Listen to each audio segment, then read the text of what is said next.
Practical accounting, the better way to learn.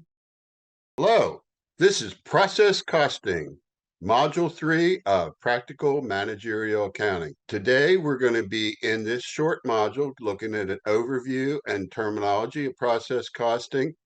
Then we'll be moving on and using an example and taking a factory tour, an exciting factory tour of a frozen pizza factory, and talking about process costing within that environment, the doughing, topping, and packaging departments. And then there's a little drill here where you can, from the video, test your knowledge and see whether you can correctly classify what's in the video.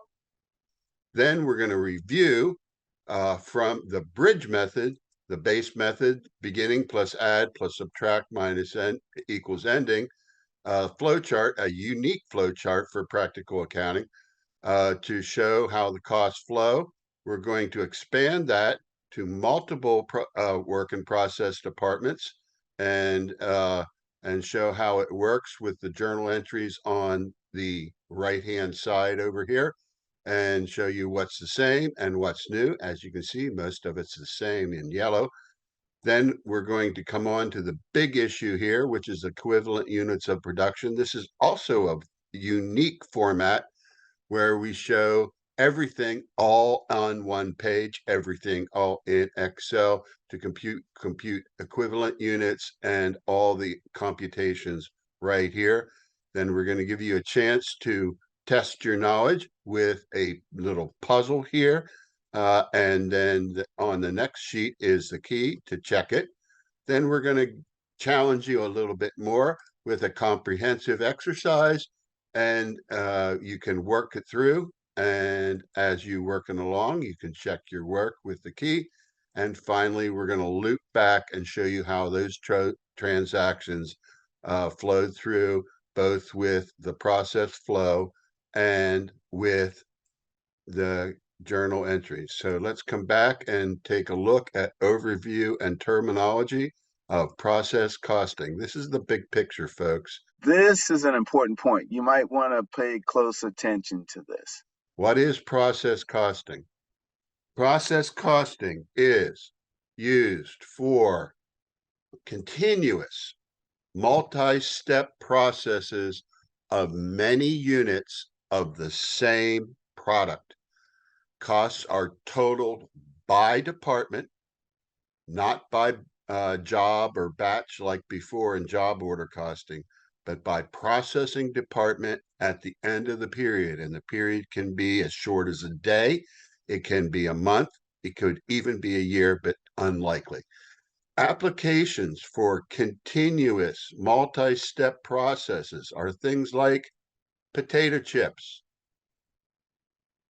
oil refining, plastics, cereals, and the application that we'll be reviewing in this module, frozen pizza.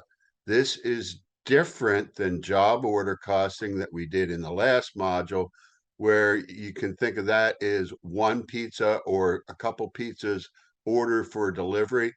Here we're mass producing in a continuous process.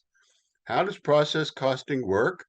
Well, direct materials are charged to each processing department, not job ticket, using the same raw materials requisition as before. And here's a key point. They're generally assumed to be added at the beginning of the process. So they're all in there. Direct labor and factory overhead are combined. They're combined and they're called conversion costs. So that usually they're lumped together. We're showing you them separately in case you get them that way, but you can very simply lump them together. And this is no big deal, folks. When they talk about conversion costs, they're adding direct labor and factory overhead. They're applied and allocated generally on units produced, not direct labor hours, units produced. The main issue, here's what you're all looking for. The main issue in this chapter is what do you do with partially completed units at the end of the period? So partially completed units at the end of the period are called equivalent units of production. If you have 100 units that are 20% complete for conversion costs, that means you've done 20% of your labor and factory overhead.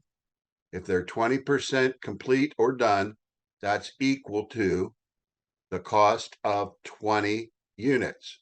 So this is the main issue. We're going to show you how to simply compute and understand that. Final thing in this first module is a brief look back. Now, this is the third time you've seen that if you've been coming along with us. What is cost accounting? We're gathering total cost and average cost per unit. And now we're doing it for a different type of process.